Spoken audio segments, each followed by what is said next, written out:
I now invite the Assembly will hear now from His Excellency Faiez Mustafa Serraj, President of the Presidency Council of the Government of the National Accord of the State of Libya. I request protocol to escort His Excellency.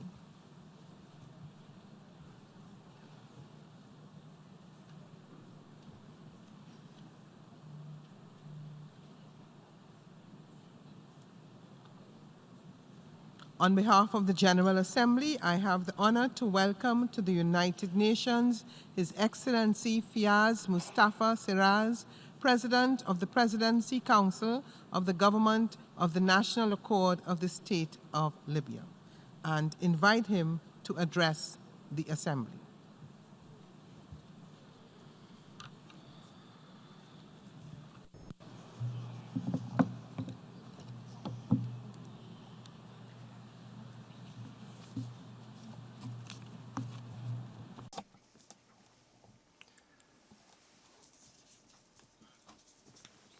Your Excellency, Professor Mohammed Tijani Bandi, President of the General Assembly, Your Excellency, Secretary-General, Your Excellencies, Heads of State and Government, ladies and gentlemen.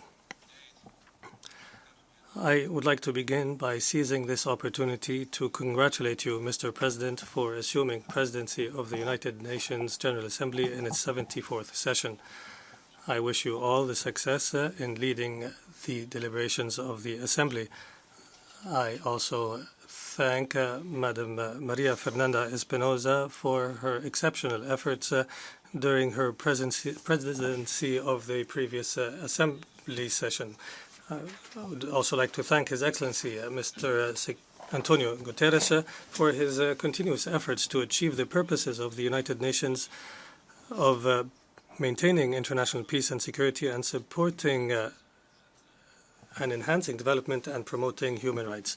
Mr. President, ladies and gentlemen, I came to address you carrying on my shoulders the cause of my country, Libya, who is experiencing very serious circumstances and a serious crisis because of negative foreign interference that led to institutional and political division, and the crisis grew to reach the extent of military assault against its capital with external financial and military support, all of which reflected negatively on the peace and security of citizens.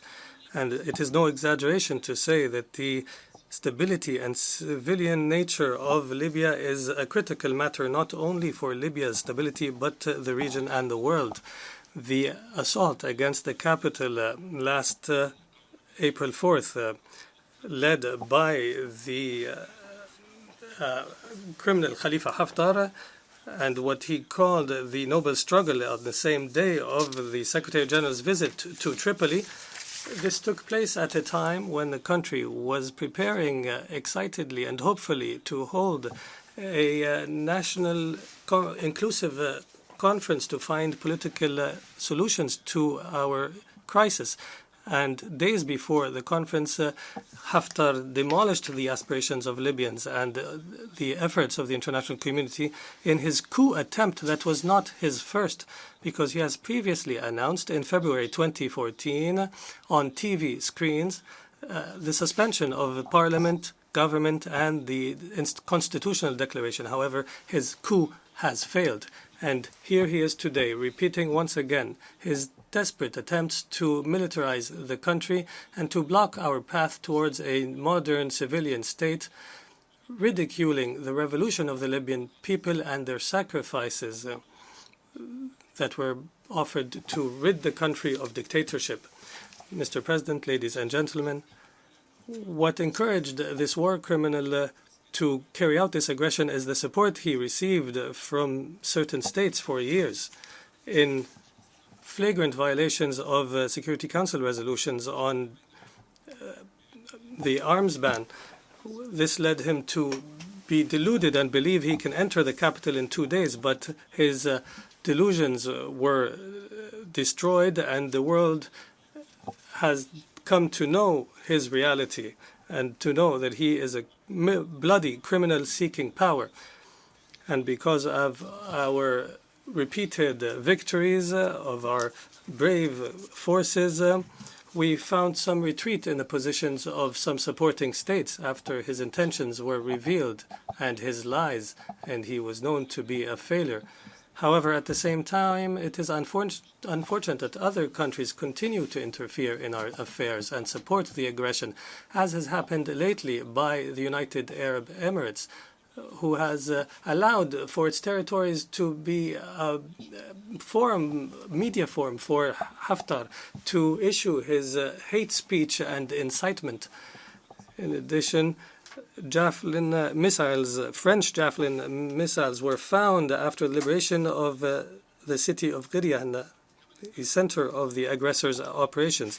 We also find it strange the positions of some states, particularly our neighbor Egypt, who lecture us on democracy and the civilian state and the economy and how to distribute wealth.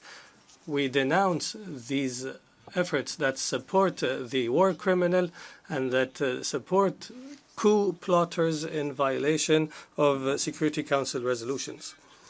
We confirm that we will continue to respond to the aggressor and defeat him despite whatever support he receives.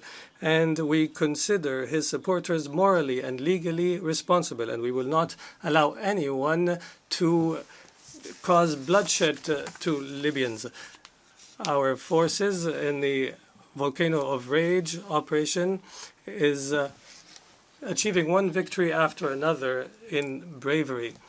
And we pay tribute to our brave heroes. And we pray that the souls of our martyrs will rest in peace despite the pain this has caused in our national memory. Mr. President, ladies and gentlemen, the aggressor's plot is clear.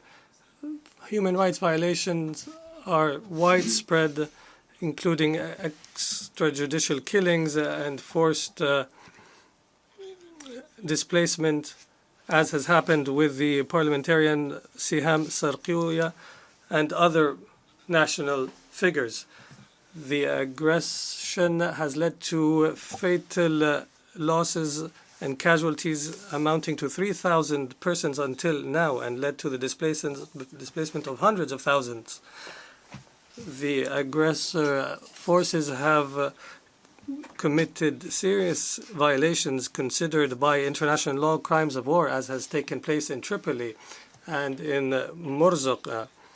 There has been random bombing of civilian neighborhoods and attacks targeting airports and hospitals and ambulances and critical infrastructure, as well as practices such as child recruitment. And the person responsible is the war criminal and everyone who supports him with financing and weapons. We ask the ICC to hold responsible the criminals and accountable.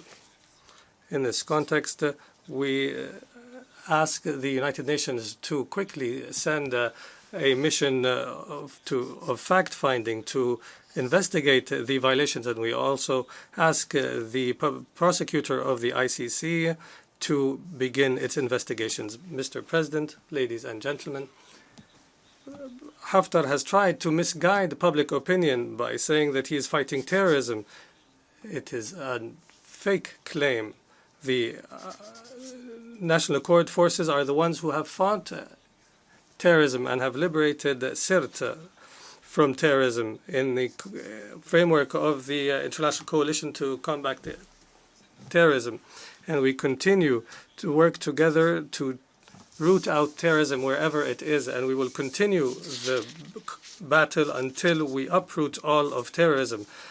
Our soldiers who have fought the terrorist organization are the ones who are fighting back the aggression against the capital now. And in the face of these victories, Haftar is trying to promote a war between East and West Libya. This is false. There are no differences in Libya, neither religious or social. The truth is it's between a military state and a civilian state. Therefore, it is high time for the Eastern region to create an elite group of intellectuals and politicians to work together on the path of a consensual political solution in the context of a modern civilian state. We are promoters and advocates of peace and consensus, and we have repeated many times that no one wins in a military conflict and only Libya loses. We are keen to prevent the bloodshed of all Libyans, and on this occasion I call upon all youth who have been convinced of war by a war-obsessed man to return securely, safely to their homes and to take the side of the nation. Mr. President, ladies and gentlemen, we want to live in peace and to be connected to states of the world in cooperation and mutual respect, and we refuse interference in domestic affairs. And in this context, we welcome the Security Council resolution of 13th September on extending the mission in Libya, which has confirmed the continued political track to complete the constitutional process and organize elections.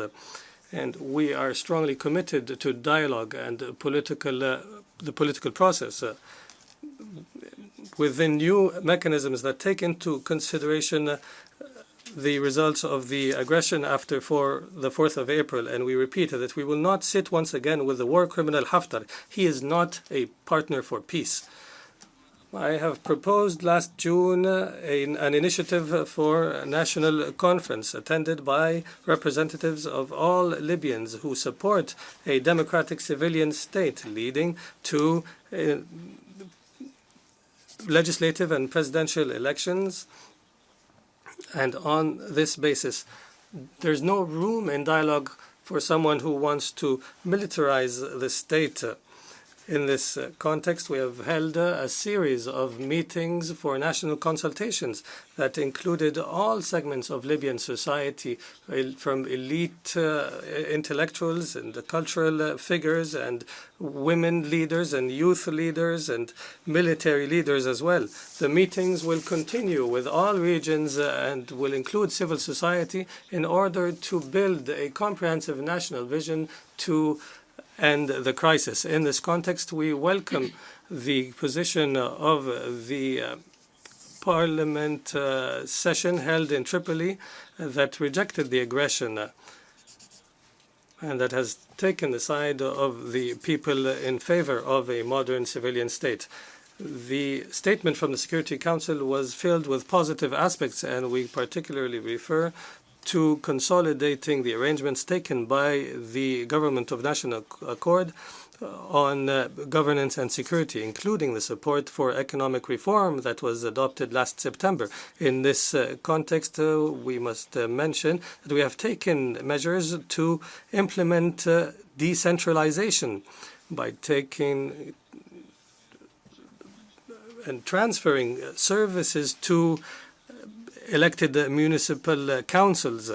And we emphasize that the national budget is distributed to all areas of Libya without any marginalization, and it is used to expend all salaries of public service staff, despite what is promoted by some. And in this regard, we would like to refer to the financial violations undertaken by some institutions, and we warn against attempts to sell Libyan oil outside of legal means. The oil is property of all Libyans, and its management is the responsibility of the national oil company alone. In this context, we renew our call to form a technical committee under the supervision of the United Nations to review the operations of the central bank in Tripoli. Mr. President, ladies and gentlemen, as you know, a prosperous economy is closely related to security. They are two sides of one coin. Therefore, we were eager to accompany economic reform with security reform through implementation of security arrangements based on security forces and regular police force. And before the aggression, we have achieved positive strides in this regard, which has led to the return of several diplomatic missions to Tripoli, and we were able to contain most armed groups and implemented programs to collect weapons and integrated former militants in national institutions. The use of force must be a right of the state alone.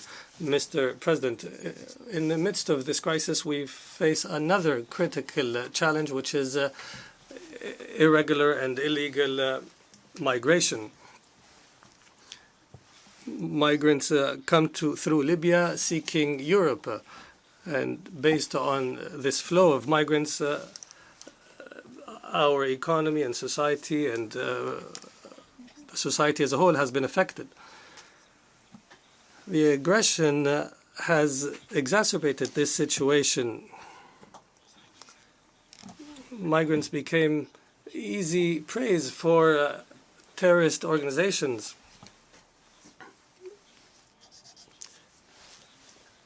And as well known, the migrant center has been targeted by bombing, leading to hundreds of casualties against the backdrop of international silence. This is a matter of great concern for us and the Europeans, but we are victims of this migration, and we are not a cause of this migration. In this context, we continue to cooperate with the target states of migrants, and we welcome all forms of cooperation with organizations to address this phenomenon. Therefore, it is necessary for all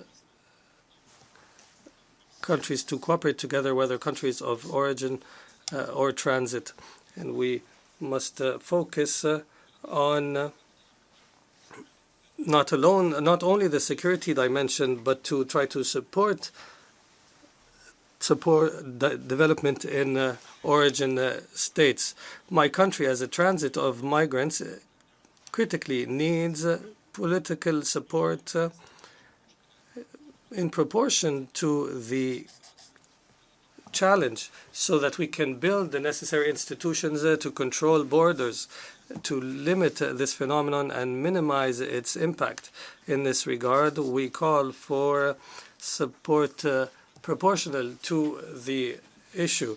What we receive cannot be compared to what is offered to other states that face migration issues as well.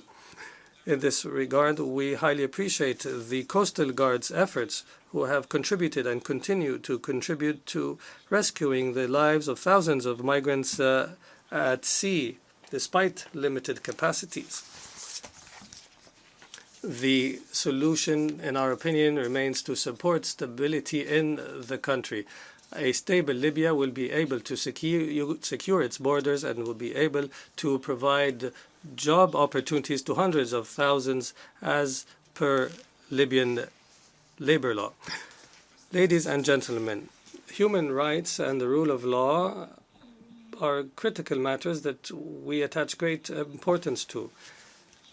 The change that has taken place since 2011 has created the grounds for comprehensive reforms in this regard. Several measures were taken that promote human rights.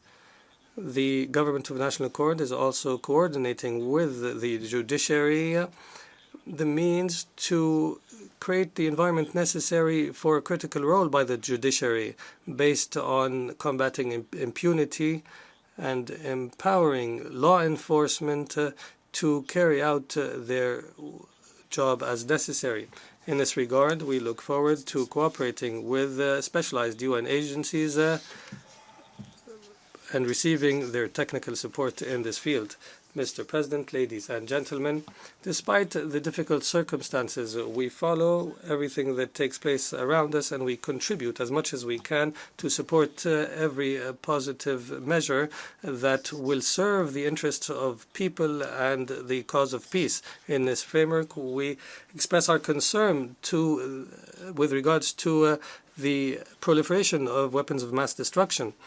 My country supports the issue of Security Council reform and expanding both permanent and non-permanent seats in the Security Council and promoting the right of non-permanent states in Council membership in participating in the Council's activities. My country also confirms the need to admit Africa's right to be represented permanently in the Council.